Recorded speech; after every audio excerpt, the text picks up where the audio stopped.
दोस्तों, क्या आप जानते हैं बहुत सी ऐसी आध्यात्मिक धाराएं हैं जो एक ऐसे अस्तित्व की बात करती हैं जो हमारे अंदर निहित है, जिसे प्राण शक्ति, आत्मा रूप या आत्मन भी कहते हैं।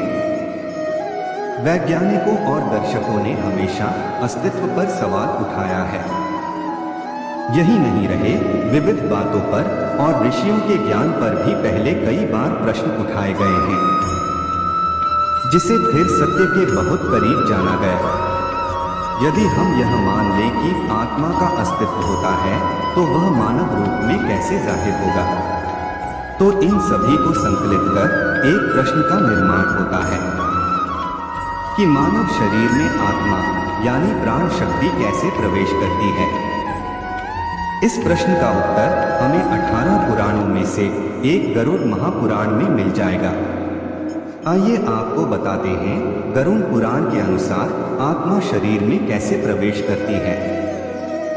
दोस्तों, गरुड़ पुराण में जन्म, मरण, पाप, पुण्य के आदि अनेक विषयों के बारे में विस्तार से बताया गया है। वहीं गरुड़ पुराण में इससे संबंधित श्लोक भी हमें पढ़ने और सुनने को मिलते हैं। तथा हिंदू धर्म में किसी की मृत्यु हो जाने के उपरांत गरुड़ पुराण का श्रवण किया जाता है। वहीं दूसरी तरफ गरुड़ पुराण में इस बात की भी व्याख्या की गई है कि मृत्यु के बाद जिस आत्माएं को फिर से धरती पर जन्म लेना पड़ता है, वह आत्मा मां के पेट में कैसे प्रवेश करती है, अर्थात आत्मा शरीर में कैसे प्रवेश करती है। इससे जुड़ी संपूर्ण जानकारी के लिए वीडियो के अंत तक जरूर बने रहिए। गरुड़ पुराण के अनुसार गर्भ धारण के समय माता पिता के भाव के अनुसार उनके आसपास एक सूक्ष्म स्पंदन स्तर वाला क्षेत्र बन जाता है। यह क्षेत्र वैसी आत्मा को आकर्षित करता है जिसका स्तर उससे मिलता जुलता हो। जिस आत्मा का स्पंदन स्तर उससे मिलेगा, वहीं उसकी ओर आकर्षित होके आकर्षित आत्मा मां के गर्भ के आसपास मंडराती रहती है।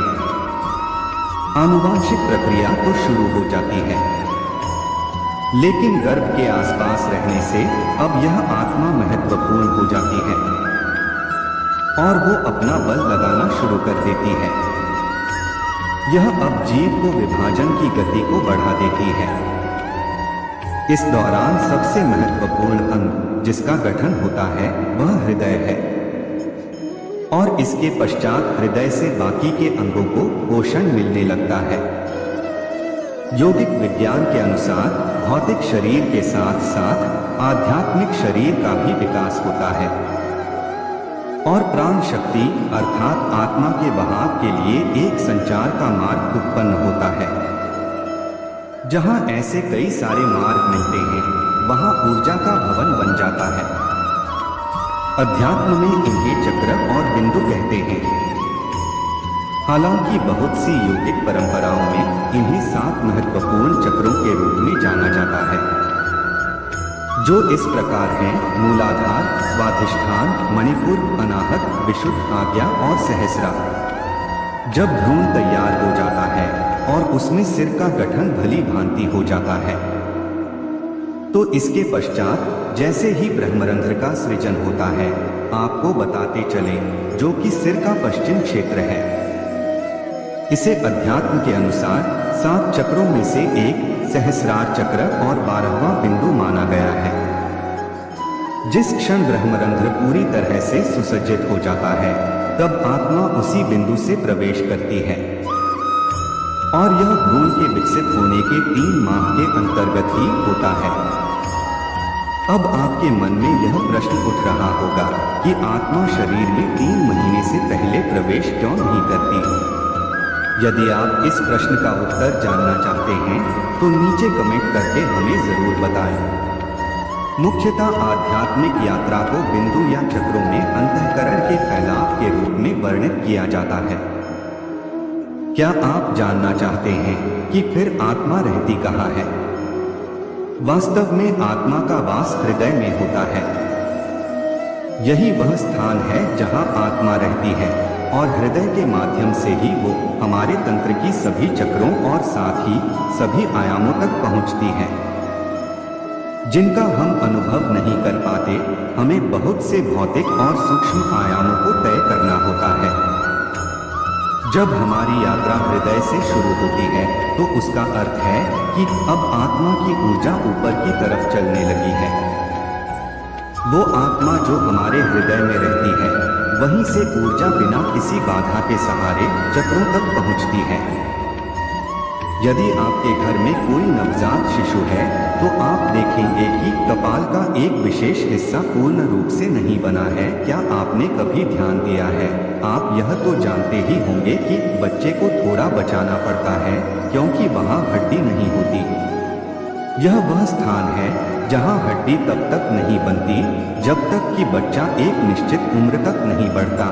यौगिक शब्दावली में यह भाग ब्रह्मरंध्र कहलाता है, जिसका वर्णन हम पहले भी वीडियो में कर चुके हैं। रंध्र एक संस्कृत शब्द है जिसका अर्थ एक मार्ग होता है। जैसे छोटा छेद, यह सुरंग, यह शरीर में वह स्थान है जिसके माध्यम से जीवन भ्रूण में उतरता है, क्योंकि जीवन भ्रूण में आ गया है और जीवन अपने विकल्पों को खुला रखता है। क्या यह शरीर उसे कायम रखने में सक्षम है भी या नहीं? जीवन प्रक्रिया में अपने विकल्पों को खुला रखें कि इतनी जागरूकता होती है कि क्या यह शरीर इसे बनाए रखने में सक्षम है या नहीं। तो यह एक निश्चित अवधि के लिए उस जाल को खुला रखता है ताकि अगर वह अपने अस्तित्व के लिए यह शरीर को अनुपयुक्त पाता है तो वह शरीर छोड़ देगा और यह शरीर से किसी अन्य मार्ग में नहीं जाना चाहता है। यह वहीं से शरीर छोड़ना चाहता है जहां से आया। जिस प्रकार एक अच्छा मेहमान हमेशा सामने के दरवाजे से होकर आता है और सामने के दरवाजे से ही बाहर जाता है। यदि वह सामने के दरवाजे से होकर आता है और पीछे की ओर से निकल जाता है तो इसका मतलब है कि आपका घर साफ हो गया है। यहाँ तक कि जब आप एक दिन शरीर छोड़ देते हैं या यदि आप सचेत रूप से शरीर के किसी भी हिस्से से निकलते हैं तो यह ठीक है। लेकिन अगर आप ब्रह्मरंध्र के माध्यम से शरीर छोड़ सकते हैं तो यह शरीर छोड़ने का सबसे अच्छा तरीका होगा। यदि आप चिकित्सा विभाग से संबंधित है तो आप निश्चित रूप से हमारी बात समझ पाएंगे। ऐसा आपने भी कई बार देखा होगा। हालांकि सभी चिकित्सा मापदंडों के अनुसार भ्रूण स्वस्थ है और सब कुछ ठीक है, परंतु किसी कारणवश एक मृत शिशु ने जन्म लिया। इसका केवल यही उत्तर है कि ऐसा इसलिए हुआ क्योंकि भीतर का जीवन अभी भी चुन रहा है। यदि जीवन धूल में प्रवेश करता है और उसे अनुपयुक्त पाता है क्योंकि वह शिशु बनने के लिए विकसित होता है तो वह निकल जाता है। इसीलिए एक द्वार खुला रखा जाता है। यही कारण है कि भारतीय संस्कृति में एक गर्भवती महिला के चारों ओर एक अलग तरह का वातावरण बनाने के लिए कई सावधानियां बरती गई है। हम आजकल ये सब खो रहे हैं, लेकिन ये इस उम्मीद से किया जाता है कि जो आपके गर्भ में आता है वह आप दोनों से कहीं बेहतर हो, इसलिए गर्भवती महिला को एक निश्चित अवस्था में रखा जाता है। सही प्रकार की अगरबत्तियों, ध्वनियों और खाद्य पदार्थों के साथ सब कुछ किया जाता है ताकि उसका शरीर एक ऐसी अवस्था में हो कि यह सही तरह की प्राणी को निमंत्रण दे। ब्रह्मरंध्र के बारे में बहुत सी बातें होती हैं और इसके बारे में कई किताबें भी लिखी गई हैं और उन्हीं से जुड़ा एक तथ्य यह भी सामने आता है कि कई लोग अपने सिर के ऊपर या माथे के बीच में चीजों की कल्पना करना शुरू कर देते हैं। वो हमेशा कई चीजों की कल्पना करते रहते हैं। आपको यह समझने की आवश्यकता है कि आप जहां भी मन को केंद्रित करते हैं वहां कुछ हलचल अवश्य होगी। इसे आप ऐसे समझ सकते हैं, शरीर के जिस भाग पर ध्यान केंद्रित करेंगे उस हिस्से में आप कुछ सनसनी महसूस करेंगे। शरीर में 114 चक्र है, जिनमें से अंतिम 2 चक्र शरीर के बाहर स्थित है। यदि आपकी भौतिकता से परे एक आयाम आपके भीतर एक निरंतर सक्रिय प्रक्रिया बन जाता है, तो कुछ समय बाद यह दो चक्र जो आमतौर पर निष्क्रिय होते हैं सक्रिय हो जाते हैं। यदि वे सक्रिय हो जाते हैं तो आपके सिर पर एक एंटीना होता है जो आपको जीवन का एक निश्चित दृष्टिकोण देता है। इसी के साथ आपको यह भी बता दें कि आत्मा के 3 रूप माने गए हैं, जीवात्मा सहित आत्मा और सूक्ष्म आत्मा। जब इस आत्मा का वास भौतिक शरीर में होता है तो इसे जीवात्मा कहते हैं, और जब इसके मन में वासना और कामना आती है तो इसे प्रेतात्मा कहा जाता है। यही आत्मा जब सूक्ष्म रूप से शरीर में प्रवेश करती है तो इसे सूक्ष्म आत्मा कहते हैं। दोस्तों, उम्मीद करता हूं आपको वीडियो पसंद आया होगा, और आप हमारे चैनल पे नए हो तो लाइक, कमेंट और सब्सक्राइब जरूर करें। आपके एक लाइक से ही हम मोटिवेट होते हैं और हमें प्रेरणा मिलती है।